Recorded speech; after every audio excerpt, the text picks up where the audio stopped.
All right. Welcome to Pesci's Recovery Corner. It has been a moment since I have actually had one of these shows. I had gone on vacation to Hawaii, a much needed trip, but I'm back. I'm so happy to have my guest today, Nicole, Nikki, on Pesci's Recovery Corner. Welcome to the corner. Thank you. Thank you so much. I'm excited to be here. I've been wanting to come on. Yeah, I've been wanting to have you on for a long time. So this is a recovery podcast, and we talk about all things recovery. Anything that's related to mental health, addiction, alcoholism. Often I say in the beginning of my podcast, we talk about all things recovery or lack thereof, depending on how you roll. Now, a lot of people, some people have questioned, like, why do you say that part or lack thereof? And often, like, there's a lot of people that are out there that call themselves hope dealers or um, you know uh, it's sort of like I've had people on that and I want to have people on that are former body brokers or that have been caught up in the treatment game, the scamming game.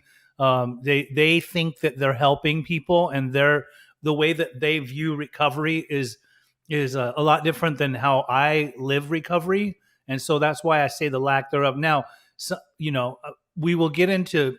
First, I want to hear about your background, your upbringing, and all that, um, and then what it got into, and then we get into the recovery aspect. And I want you to know something. Like, I've been watching you. You've been watching me from a distance. I know what you do. I know who you are to a certain extent. That's why I want to get to know you better today. Um, but when it comes to subs, I know that you know my stance on Suboxone, and I respect your stance on Suboxone too. I respect anybody's stance on Suboxone. So, but we'll talk about that more later on to see like what it really what everybody's different interpretation of their recovery is. Over during the pandemic, I was taking some courses to do some. It was to become a certified sober coach, right?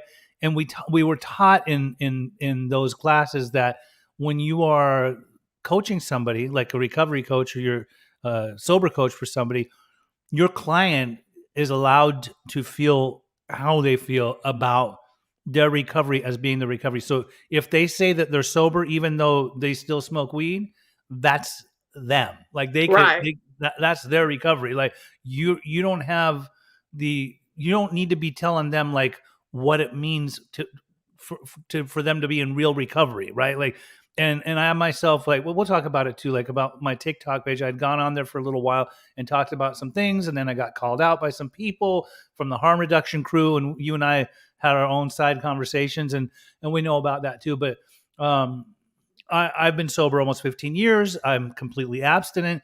I don't I don't feel that I need to depend on anything to keep me sober, but to each their own. If there's other people that are out there that are on certain things or that are still smoking weed or doing California friendly and things like that, to each their own. That's their life. I don't mingle in what they could interpret as recovery. So we'll talk about that. Now, Okay. this is what I want to know about Nikki, about Nicole. Like, who are you? Okay, where were you born? Where were you raised? And where did you end up moving to and become the person that you are? And then we'll get into the addiction aspect too. Okay. So I was born in New York. My mom is Mexican and my dad is Italian. Mm-hmm. My mom had to learn how to speak English. Spanish was her first language. Mm-hmm. And when her and my dad met, they met in the Air Force in Jacksonville, Arkansas. Mm-hmm. When they met, they fell in love and they moved to New York to live in my grandmother's basement because they were, just getting started, just getting married and all that. And that's when they had me. We stayed there for a couple of years, and then my dad brought us here to Arkansas because they had been stationed in Arkansas when they were in the Air Force, and they knew that it was a safe place. They could raise a family. And so my mom had two other daughters. So I'm the oldest of three girls. I have two little sisters, Michelle and Christine. And my childhood was the bomb. It was amazing.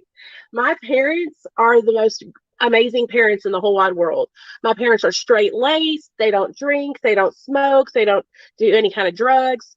My mom raised me up in a really strict Pentecostal church to Mm-hmm. where like we couldn't cut our hair, we couldn't wear makeup, we couldn't wear earrings, we couldn't wear pants, we had to wear dresses. And so this kind of started my life out like in school, like on a rocky road, because all the other girls were, first of all the other girls were white girls with blonde hair and blue eyes. They Mm-hmm. all got to wear pants and shorts. And I automatically felt like I didn't fit in, like from the moment I started, kindergarten, basically. Mm-hmm. I can remember being like in fourth or fifth grade, and like all of my friends were buying like Jabot jeans, and I was so left out because I couldn't wear jeans like everybody else was. I felt so alienated already. Um, and so not only did I feel alienated because I was different and I couldn't dress like everybody else, I also started struggling like with my weight at a really young age. Like I've always like fluctuated up and down with my weight. Mm-hmm. And weight was like a big focus in my family because my dad is like he was a bodybuilder when we were younger. My dad would compete in these like competitions. He would go do like this thing called the Malvern Brick Fest in Arkansas, where they like I don't know what it's called, bench press, and they who can bench press the most, who can squat the most, all that kind of stuff. And so my dad was always like super duper in shape. The reason why he was super duper in shape was because he also struggled with his weight. And Mm-hmm. so that was his way of combating that. And so growing up in a household where like physical appearance was really important, I already was starting to notice like, hey, I'm not skinny. I don't, I'm not looking like I'm supposed to look. And it was something I really hyper focused on. Mm-hmm. So probably like in fifth or sixth grade, my mom moved us out of that church that we were in where we could only wear dresses, and we went into like a more secular church where we could wear pants and makeup and all that kind of stuff.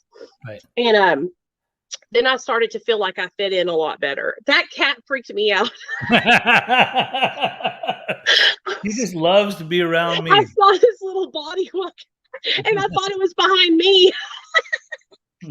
Anyway, they made it to where like we could wear pants and all that kind of stuff. So then I started to fit in more, but I was still really struggling with my weight.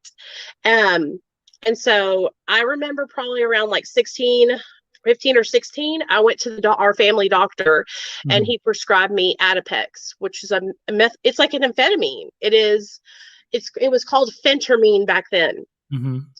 And so he prescribed me that, and I lost a bunch of weight, and I kind of came into my own. How old were you? How old were you when that happened? About 16. 16. Okay. So I'm on a freaking amphetamine at 16 years old. And let me just tell you. Wait, was that prescribed to you solely for weight loss? It wasn't solely for weight loss. Okay. It wasn't to try to, make you focused. It wasn't like Adderall. Nothing like that. No, this was solely for weight loss. Like diet pills, basically. Right. Right. Yes. So, and I was so self-conscious, like I cried to my mom to take me to the doctor so I could get help. You know what I mean? I am going to go crazy because this phone is going to ring and ring and ring it. But if I do put it on Do Not Disturb, then I won't be able to hear you. Okay, so just bear with me.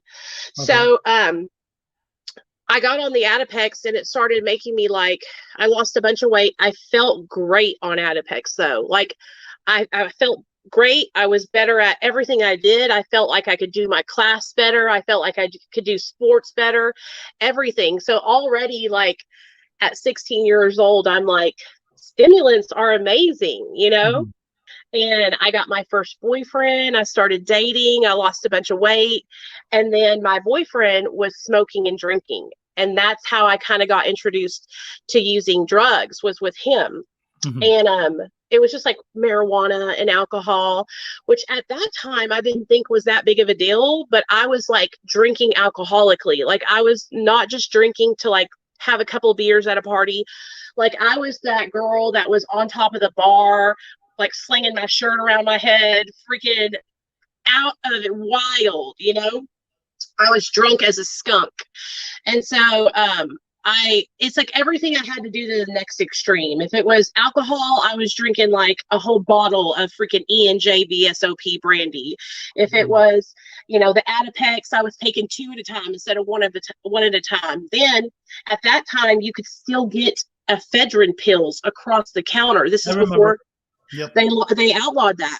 Yep. And so once my doctor wouldn't give me the Adipex anymore, I just went to Walmart and got me the pills that I could take to help me stay skinny, and I just continued taking those all throughout high school until I got introduced to methamphetamine, which down here in the South, I hate to say this, but it was like some of my friends' parents were manufacturing meth in their trailers, like it wasn't like I had to go far away to find it. It was like right in the backyard. Okay. And so I started using methamphetamine at 17. That's like a junior in high school. And I remember from like 9th to 11th grade, I had such good grades. And then from 11th to 12th, I almost failed out of school. Like my coach had to pass me because he was like, I don't want to hold you back. You've done so good all these years. And now I don't want you to fail your senior year. Mm-hmm. I was in all kinds of extracurricular activities. I was playing basketball. I was a cheerleader.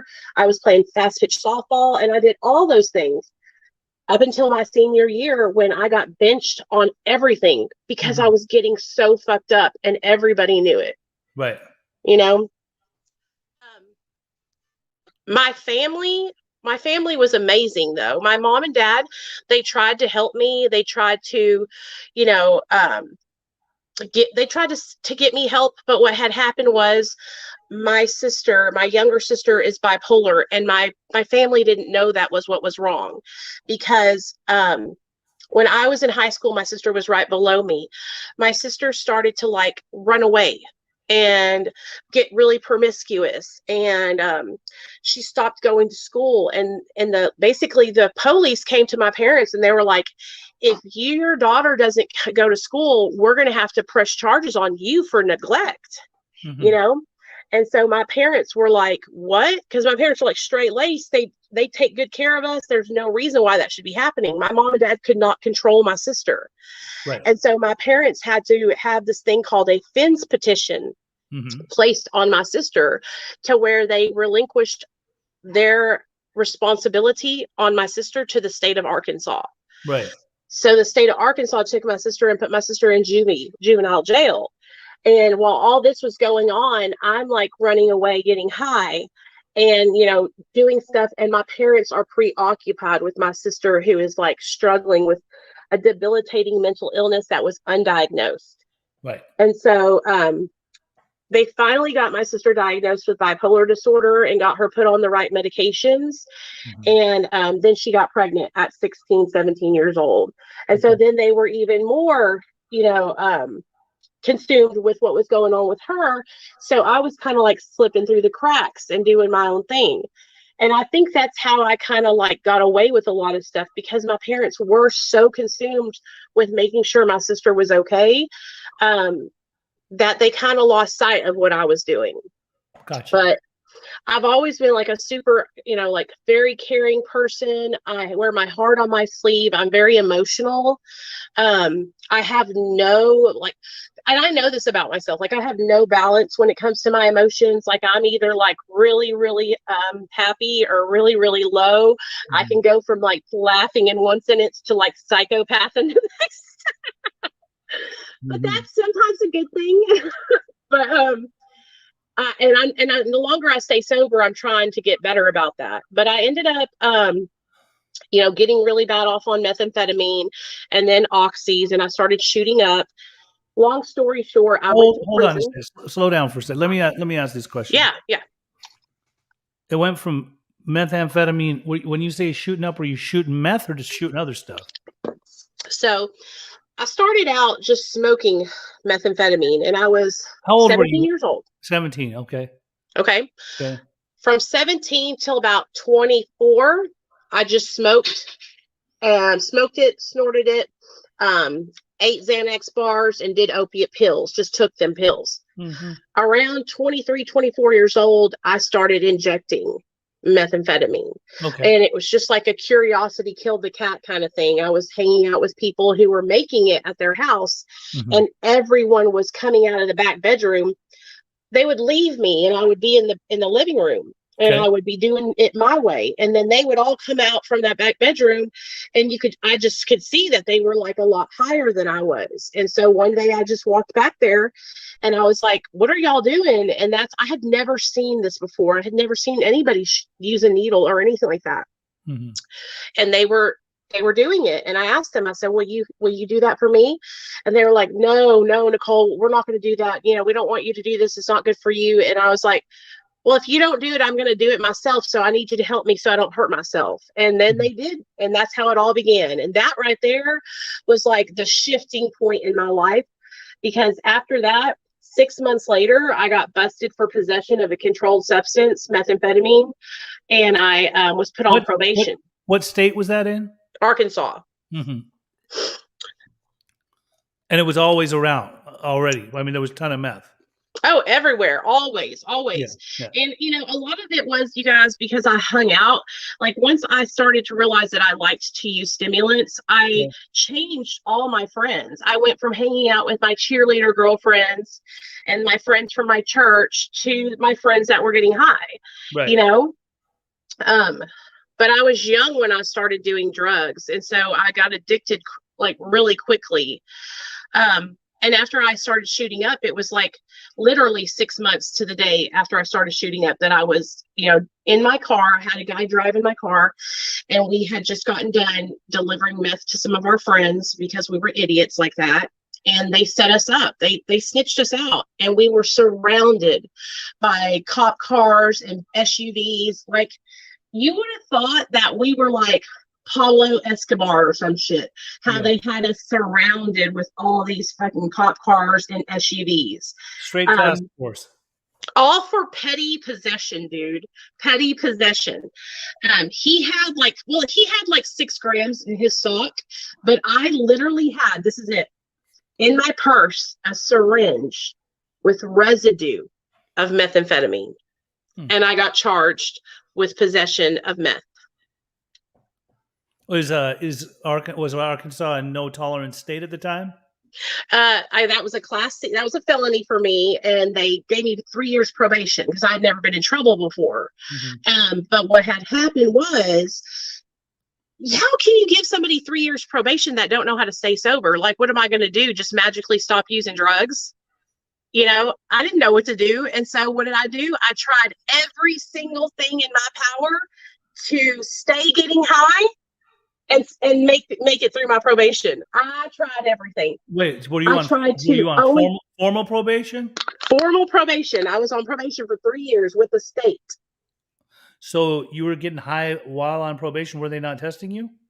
Of course they were. That's what I'm getting to. Listen to this. Okay. So they were testing me, and I tried. This is what I did first. You know how they say in the big book of Alcoholics Anonymous, they talk about how you'll try to drink just whiskey, or you'll try to drink, beer, or you'll try to just do this.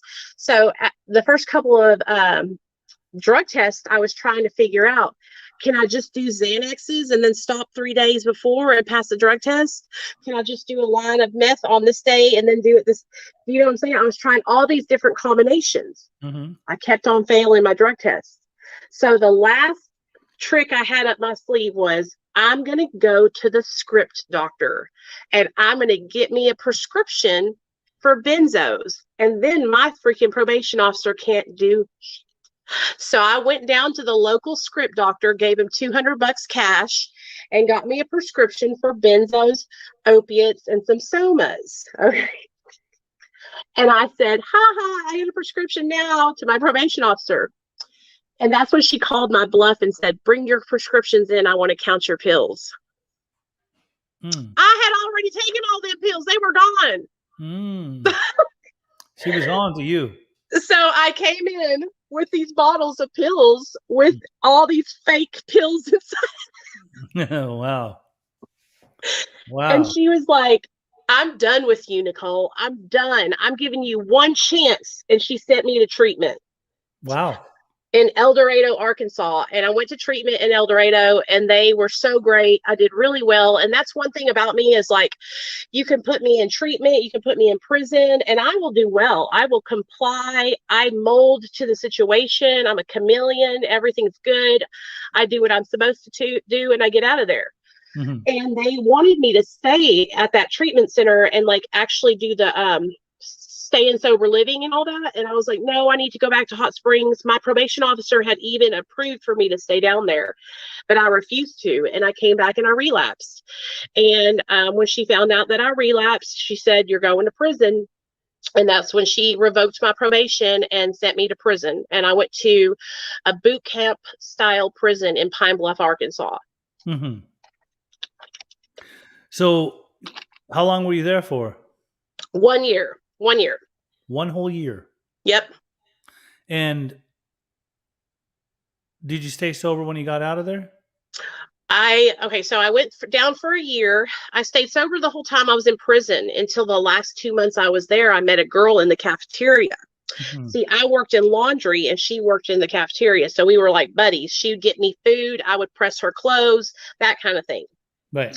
One day I walked into the bathroom and I caught her pulling something out of her, and it was a bag of hydrocodone pills. Mm-hmm. And so since I had caught her, she was like, listen, my mom and my grandma sneak these pills into me every visitation. And I was like, shucky ducky, you're going to give me some of those every visitation. And so for the next 2 months, I stayed high on hydros every weekend. But I knew that I didn't want to do that when I got out. And I really didn't want to do that when I got out. I was like, I got to do something different. So my probation officer, I called her and I said, can I come back to Hot Springs? And she was like, no, you're banned from this county. And I was like, banned from the county? That's where my whole family lives. And so I said, that's fine. And I paroled out to a sober living house here in Little Rock where I live now. And I did great. I stayed sober for 9 months. I had a sponsor. I went into AA. I started working the 12 steps. I started chairing meetings. I was doing really good. Were you abstinent during that time? Like completely? Were you on anything? Nothing at all. Zero. Okay. And how long did that last for? 9 months. 9 months. Okay. 9 months. I stayed sober for 9 months at the abstinence way. And honestly, that's the longest I've ever been able to obtain, like staying sober through abstinence. Mm-hmm. And at that time, like my life was so structured. And I was, like I said, I was not living on my own. I was in sober living. I had gotten a job and I got promoted to like an assistant manager at the Kroger Deli. I was doing really good. I was making good money. And where I went wrong, and I can see this now when I reflect back on all this, is I was doing so well, but I got really, really consumed with my job and like making money. And that always happens to me. Like I throw myself into my job because I want to be successful. And so I started putting so much focus on my job, and I started letting up on my meetings. I stopped calling my sponsor, and I stopped being accountable to the people that were helping me stay sober. And all it took was just one time, somebody having some drugs, and that's all it took. One of my girlfriends called me. She said, I got some Roxy's. I need help shooting it up. Will you help me? I went over there, and that's the first time I shot up opiates was with her when I relapsed in Little Rock. Okay, so then what? Okay, so after that, I stayed out. That was in 2010. So I stayed out until 2015. I didn't get sober until 2015. In 2012, I met my husband, and me and my husband, I was staying on my friend's couch because I never had a place to live of my own. Mm-hmm. I had my car, thank God, and I would use my car and my job to get me places to stay. Like, I can take you to your job, I can pay half the rent. And so I always would hustle my way into staying on somebody's couch. Well, I had hustled my way into staying on my friend Kaylee's couch with her and her boyfriend Hunter. And we decided to have a little party one night. And I called my friend Casey and I was like, hey man, bring some cute boys over. We're having a party. And so he did. And he brought my husband with him. And my husband is a ginger. I'm talking white as the pale driven snow, red hair. Okay. And I'm sitting there, and we're all high, and here's this little ginger snap sitting on the couch, which is my bed, basically. Mhm. And I was like, hey, man, what's up? We started talking, and he was like, we were feeling each other. We stayed up talking all night long, just talking about all the things that we wanted to do in life. Now, you got to also remember we were high on meth, so that's probably why we were talking so much. Yep. But even though me and my husband were so high, we were both equally yoked. And what I mean by that is we both came from good families. We were both raised up right from wrong. Usually the guys that I would get into relationships with would be just the scum of the earth. I was in a relationship with one guy for 6 years who beat me every single day, and he was just a bad person. But Neil and I were like two people who we had just gotten into the wrong crowd, and we were getting fucked up, and we needed to change our lives. And we both wanted to be different. We just didn't know how to do it. Right. And so when we got together, we would talk about wanting to get sober all the time, about wanting to change our lives. And we would try. We got a place together. We would sober up for a couple of weeks and then relapse. And it was the when you have a significant other, y'all will both do good for a couple of weeks, and then y'all both look at each other, and then one will say, we deserve this. We deserve to celebrate our sobriety with a couple of Xanax bars. And that was our pattern all the time. Until in 2013, I found out I was pregnant.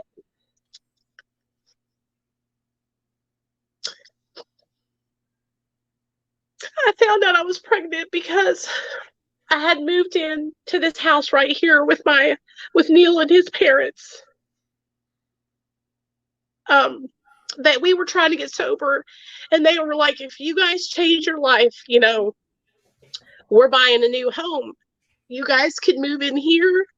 You could have this house. We're buying a new house. And this is all contingent on y'all getting sober, And so we were really trying hard to get our lives together. And one day I was downstairs, and Neil's dad walked up to me, and he said, are you pregnant? And I was like, I was skinny as a beanpole. I was, doing meth and all this. I was like, no. And he's like, you're pregnant. You're pregnant. And I was like, no, I'm not. A week later, I took a pregnancy test, and I was pregnant. And I just knew. I didn't know. I said, what am I going to do? I don't know how to stay sober. I always fuck shit up. Like I didn't want to be pregnant and hurt my baby. And so we sat down with Neil's parents, and they were like, we'll help you guys. We'll help you. We want you to have this baby. Y'all love each other. We will support you. And so we decided, because I was going to have an abortion.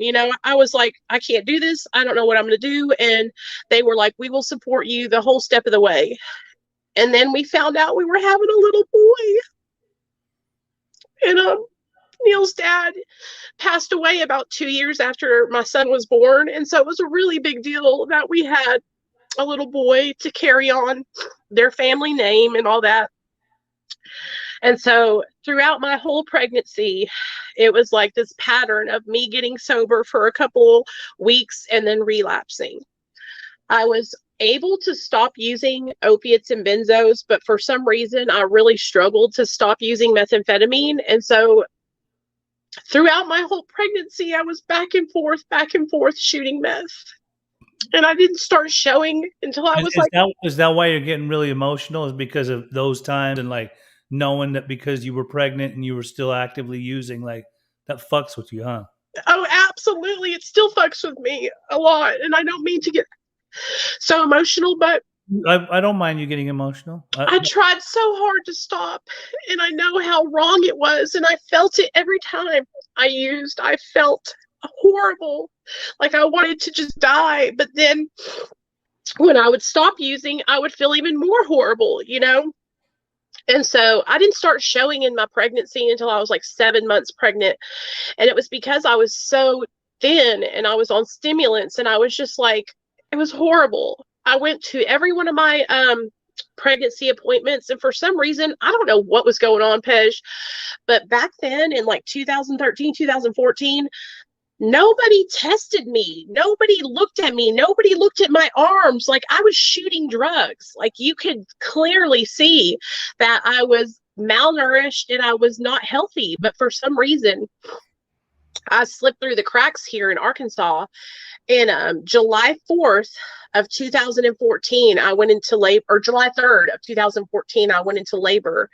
And I had my son at 1 o'clock in the morning on July 4th. And on July 6th, I left the hospital and took my son home, and that was it. Like, nobody said anything. Nobody took my kid away. CPS didn't come. Like, I thought all these things were going to happen, right? Mm-hmm. And, but after I got away out of that hospital without having my son taken away, because I mean, I was praying. I was like, I am getting sober. There's no way I'm going to go back to drugs. Like, this is it. I'm stopping. Like, I just got away. I just got out of there, you know, without them taking my kid. Mm-hmm. And so for the next 90 days, man, I white knuckled it. I didn't use any drugs. I breastfed my son. My mom came down from New York and helped me, like, learn all the things you're supposed to learn to take care of a baby. And then around the 98-day mark, I took Xanax and relapsed, and I was right back to the methamphetamine, right back to the oxys. Only now I have this newborn baby, you know? And so I was really fortunate that my mother and father-in-law lived with us. We all lived together, so I could leave. I was leaving my son with my mother and father-in-law. I was taking off for like 2 or 3 days at a time, leaving my husband, leaving them, you know, to fend for themselves and take care of my kid. Well, it was probably like a year to the day after my son was born that my best friend called CPS on me. And this was somebody that me and her got high together. We shot drugs together, and she called CPS on me because she was mad at me. And they came Was and they and was she sober? no, she was smoking crack with me, honey. Mm-hmm. No, she called CPS on me out of spite. She was mad at me because she owed me $30, and she owed me $30. So I went and got it from her boyfriend, and she got mad at me. And so she called CPS on me, and they came to my house and they drug tested me. They drug tested my husband, and we both failed for opiates and benzos. And that's when my son got taken away from me. And that is when I got sober. Finally, they took Nathaniel away, and I was like, dude, man, fuck this. And I went straight into treatment. Like, I did not even pass go. I did not skip. I said, it's okay. I'm going to detox. And I went straight into detox, and then I went straight into rehab. Now, while I was in rehab, my husband was like picking me up all the time because we had court dates and stuff for CPS. Mm-hmm. And so I ended up relapsing the first 2 weeks I was in inside treatment. So, hold on. So your husband was picking you up. He was out. He didn't go to rehab. He didn't sober up, or what? My husband was in outpatient treatment, and I was in inpatient treatment. Okay. But he was still taking Xanax and sneaking them to me in the treatment center. This was going on the first 2 weeks I was in treatment. Wow. So they catch me at the treatment center taking the Xanax because they're giving me drug tests, and for some reason these benzos aren't leaving my system. You know, and so they caught me, and they were like, listen, we could kick you out right now, man, but we don't want you to lose your kid. We see how much we know you love your son. And these were people that knew me from the treatment industry here in Arkansas. Like, they knew me from the past when I went to rehab before. They knew me from living in sober living. And so they didn't want to kick me out. They wanted to give me a chance. So they gave me a chance. And for the next 2 weeks, I freaking, you know, I minded my P's and my Q's, and I got out of treatment. I started fighting for my son. Now, this is where the Suboxone comes in. So I had gotten out of treatment. In the last 2 weeks that I was in, they like stopped communication for me and my husband. We weren't allowed to talk to each other. So while I was in treatment, my husband had gotten put on Suboxone. Now, my husband has always been on some form of medication-assisted treatment for the last 25 years. He was one of the first people, like here in Arkansas, to start doing the studies when they brought buprenorphine out, like way back in the early 2000s. And so he had went and got put on Suboxone, and I had no idea. So when I came out of treatment, he said, I'm on subs. And I was pissed. I was like, why are you on Suboxone? Like, That's not sober. That's just trying to get away with being high still. You know what I mean? I was like, you're going to get it to where we can't get our kid back. And that's what I truly believed. And for the next 3 or 4 days, I went to meetings, I got a sponsor, but I watched him like have such an easier time at early sobriety than I was having. Like he wasn't fighting cravings to want to go and use. And I was like, fuck that. I need to get on Suboxone, like maybe this can help me. And so he took me to see the psychiatrist that was the same psychiatrist that I had in the treatment center. And he was like, yeah, Nicole, this medication is made for people like you. This is exactly what he said to me. He said, this medication is designed for people just like you, people who chronically relapse, people who can't obtain sobriety time. And he looked at me, he said, what have you always done? And I said, well, going in and out and relapse. And he goes, well, why don't you do something different this time? And that's all he sold me on it. I was like, okay. And so I started Suboxone with 30 days sober off opiates. Okay. So the first day I take subs after being sober for 30 days, I was like, ooh, first day. It knocked me out. You know what I mean? And I had never really taken subs like that before. So I was like, holy shit. And so I went in to see the doctor after being on him for like 3 days. And I was like, I'm so tired. Like, I don't feel like myself. And then they were like, well, you need to be on this milligram. And so they put me on like the 8 milligram dose, which was like I guess regular dose for everybody. And I would probably say after about 7 days, I felt normal after that. But it took about 7 days for me to feel normal because I had nothing in my system when I started out on the Suboxone. And now that I look back on it, now that I've been sober, I'm still on subs. I'm on a very, very, very low amount of Suboxone. I'm on 1/4 of 1 milligram. Like, so you mentioned before we even started the podcast today, you said you'd been misinformed, right? Misinformed by who? Doctor? So I feel like the doctors didn't tell me everything about subs. Like, they told me how it was going to help me to stay sober and how it was going to help me to change my life, but they didn't tell me that when I wanted to get off of it, that it was going to be fucking hell to pay. They didn't tell me that even trying to come off of 0.25 of a milligram, I'm going to be deathly ill for like freaking a month. You know what I mean? Like, nobody told me these things. And it pisses me off now. It pisses me off now. So is this something that you know as a fact, that if you come off of that small amount of milligrams of Suboxone, that you can, for a month? I tried to come off subs January 10th of 2022, and I was on 0.25 of a milligram. And when I jumped off, I was sick up until 12 days, and I could not take it anymore. And I reinducted back onto the 0.25 of a milligram. Okay. Oh, so you went back on? Yes. All right. Question for you. Now, this is where it kind of gets interesting. I want to get into some stuff because it's such a hot topic. Obviously, like over the years, I would see a lot of memes that say Suboxone ain't sober, and a lot of people that speak very strongly about it. I see your TikTok. I see people come and challenge you. I see people tell you that you're not really sober. I see people tell you that that no pain, no gain. Like, you need to get off of it eventually. Like, until you don't get off of it completely, then you haven't really experienced real sobriety. I'm just going to be totally transparent. And I know already. I know like that has been my mentality pretty much my whole sobriety since I knew about Suboxone before I got sober, and I'm almost sober 15 years, right? Because I had a friend who was on Suboxone maintenance for 10 years. 10 years. And I didn't understand that because I was, even though I had an addiction to opiates for a while, I had my heroin stint, I had my real opium stint. I kicked those, and it was the hardest kick I ever experienced in my life. I was more of a stimulant guy, right? Later on in my addiction, and all throughout my addiction, I was into stimulants. But so when dude was on it for 10 years of maintenance before I even got sober, I didn't understand what that meant. I knew that it was an alternative to methadone, right? Yeah. It was, and its purpose in the first place wasn't even to be an opiate blocker, but it became that later, right? So Chad's I think that subs were like created. I honestly, I don't know if it was.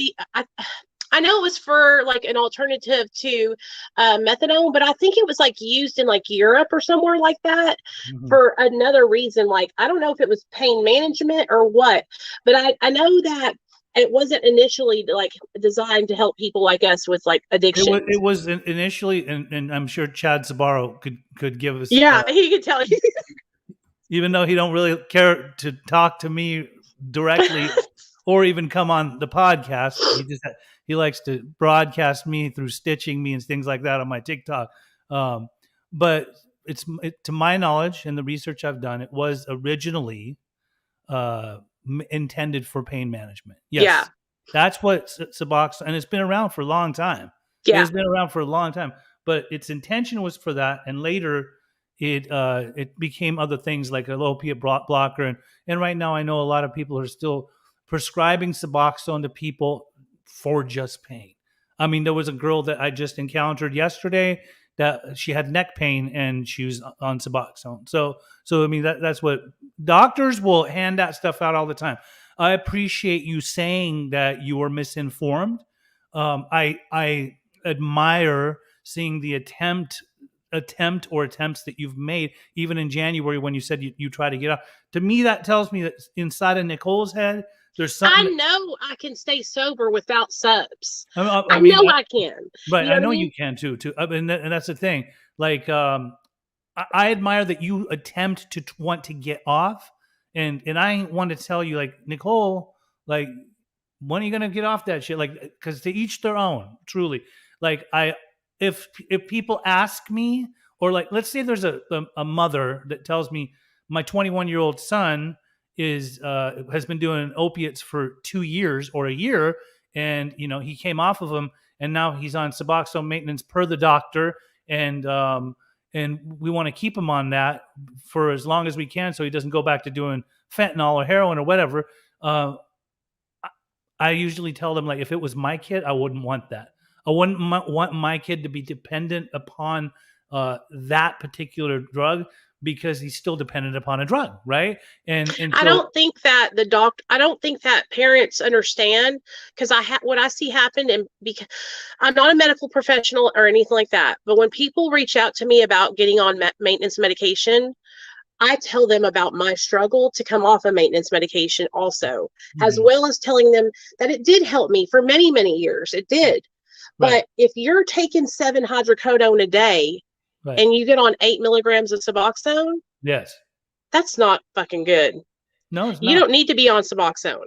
right, If you're abusing fucking Norco 10s, right, like, come on, man. This is Suboxone is strong. hmm, This medication is for people who are out there smoking and shooting fentanyl. right, That I can get down and I can get behind. But like, I feel like what's happened now lately is that they're just giving it to kids for anything. Do you know what right. somebody told me the other day? Hmm. She's a meth addict and they put her on Suboxone. Well, believe me, I see them put people on Suboxone for everything besides opiates a lot of times in treatment. And that's Mhm. wrong. They're doing it That's for creating a whole nother dependency. right. They're doing it for alcoholism, in various centers. I'm hearing about this a lot. So now I want to kind of get into, I want to ask you. So is your plan to eventually taper off and be off of it completely? Have you ever considered Sublocade? Oh, absolutely. Here's the thing. Let me tell you though. I asked my doctor to put me on Sublocade, but because I'm on such a low milligram of subs, he Uh-huh. won't take me back up Okay. to where I can get on the Sublocade shot. Okay. And to your knowledge, do you know if people get on Sublocade, which, if, for those that don't know, Sublocade is a shot, which is Buprenorphine buprenorphine injection. Yeah. injection. It's given to you once a month, right?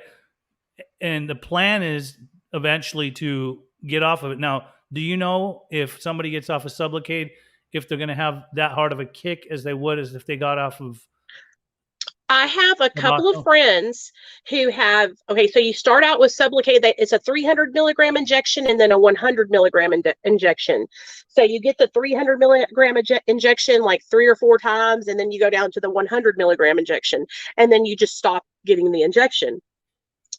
I have one friend who has been off the injection, has not taken it for 12 months, and she's still testing positive for buprenorphine 12 months later after discontinuing the shot. Very interesting. So it's staying in her system deeply. I want Right. to real quick. Couple of people made some comments.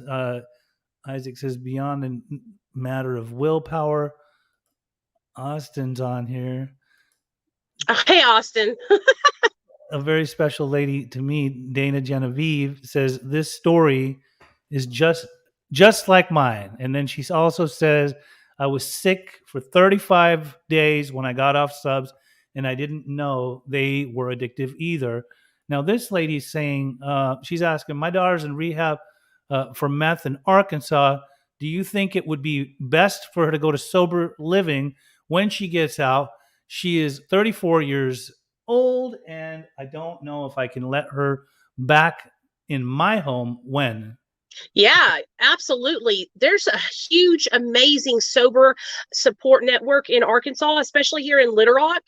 Gigantic sober support network. And if she gets in there and like really is serious about staying sober, she can get connected with some amazing people.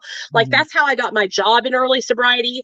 I had such a good experience when I was in sober living. Even though I relapsed, I have seen hundreds of people do so well and never go back to drugs and alcohol because of the amazing support in the 12-step community here, in the MAT community here. There's a huge community of recovery in Arkansas. Yeah, okay, that's great. I mean, I didn't know you were still in Arkansas. I thought you moved to a different part of the country, but I No, guess you're I'm in in Arkansas Arkansas. all the time. All right, don't know. Here, Melissa says, don't know if I missed it, but there's a camera thing in front of me, but my doctor mentioned me being on subs for pain.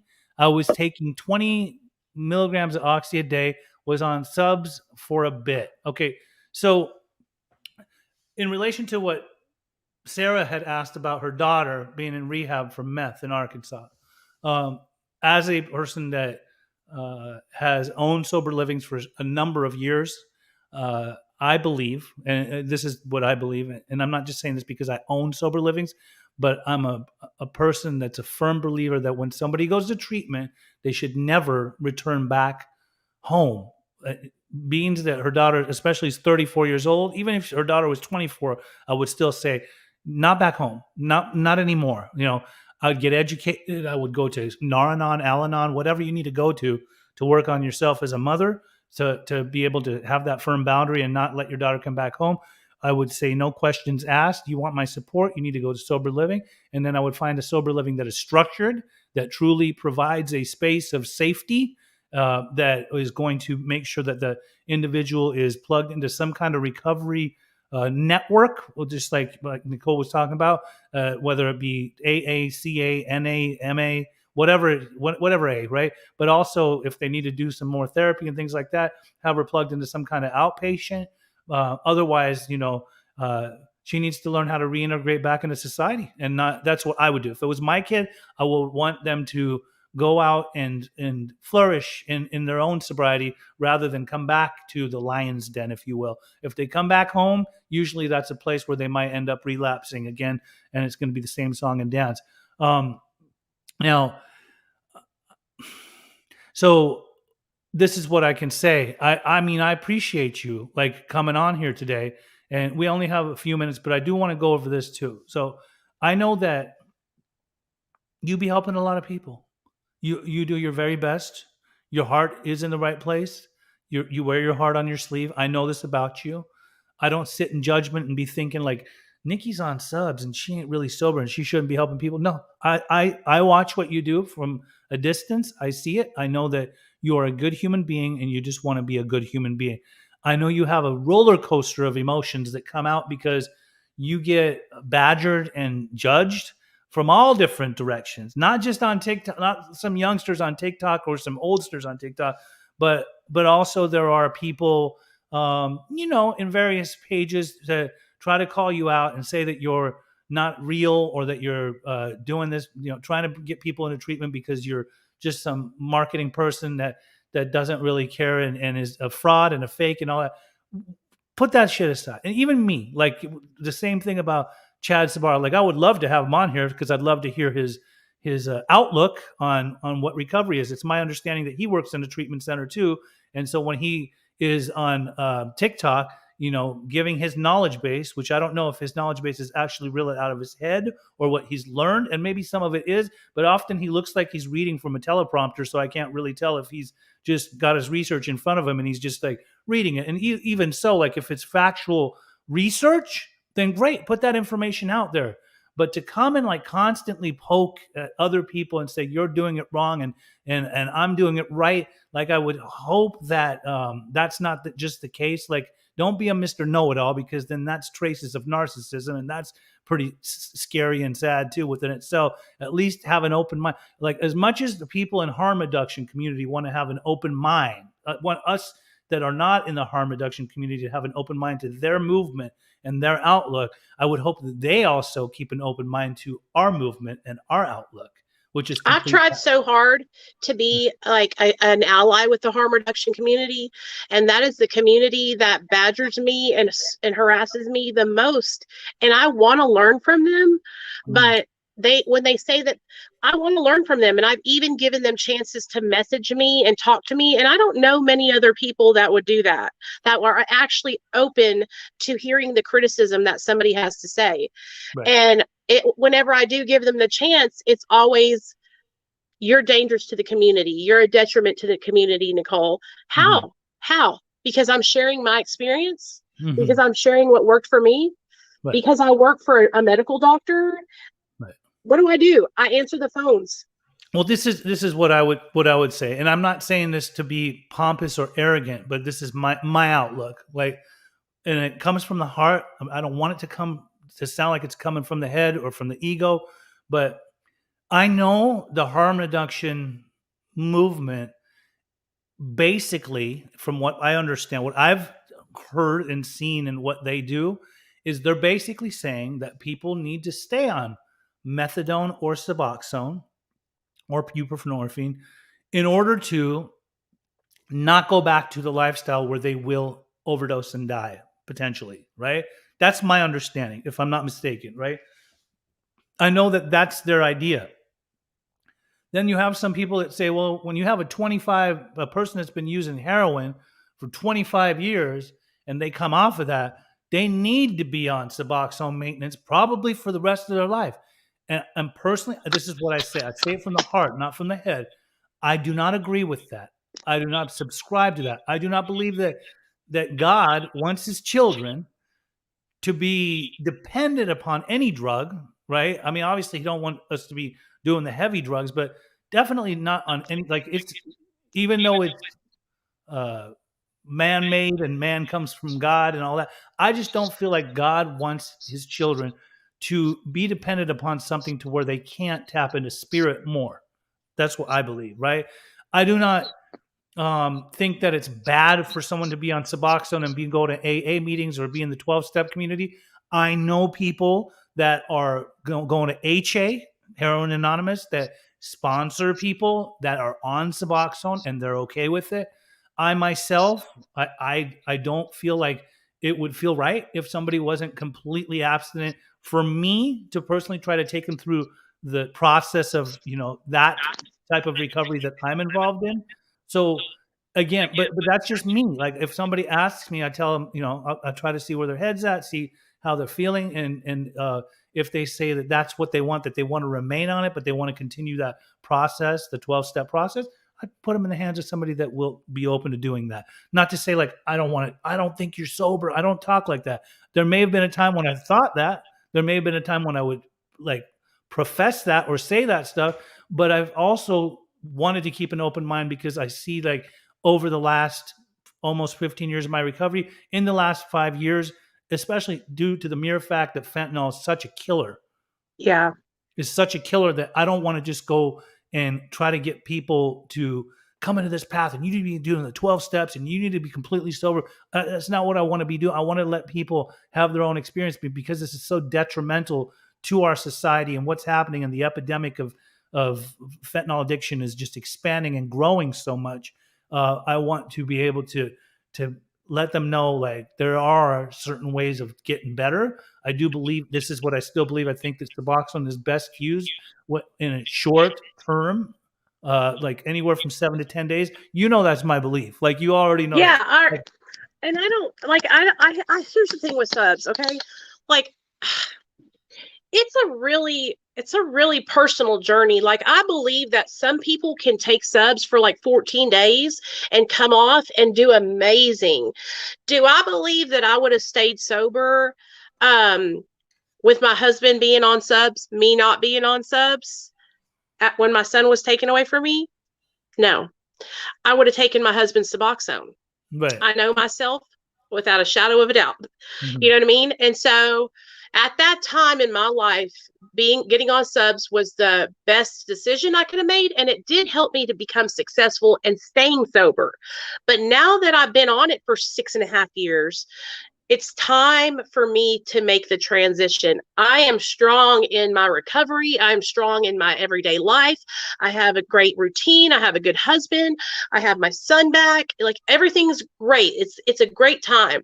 I feel like for me that I could do it without it. You know what I mean? And the reason why I feel like that is because there's days where I forget to take my Suboxone. You know what I'm saying? And it's because that's not my obsession anymore. Do you know what I mean? It used to be such a focus of my life that I was like, oh, I got to take my subs this morning. Can't forget to take two. It's not like that anymore. And I'm so proud of myself that it's not. But I will tell you this, like, I just wish there was a better way to educate people so that way they don't feel like they got misinformed, or they don't feel like they got taken advantage of, or they don't feel like they're 10 years on subs and won't be able to ever get off. You know what I mean? Like, Right. that's a fucking horrible feeling to have, that you're never going to be able to get off. But you can. And you know what I say? If you are like me and you're struggling to get off, go into a detox. Mhm. Go into a detox. Stop taking your subs, go into a detox and do it there, so that way they can monitor you and help you, and that way you can be safe. You know what I mean? That's probably what I'll end up doing, because I don't believe that I could do it in my home with my little boy running around Right. and my husband here. Like, I need someone to help me. I respect that, and I understand, and I'm right there with you. I mean, listen, as a sober living owner, when people do try to come to us, I often say, if you are on Suboxone, we would like for you to be off of it. If you're going to be on Sublocade, we'd like to know, like, I'd like to know what your doctor and you are talking about. Are you guys going to be weaning off? Like, is there a timeline? Is there going to be a date of when you will be off of it completely?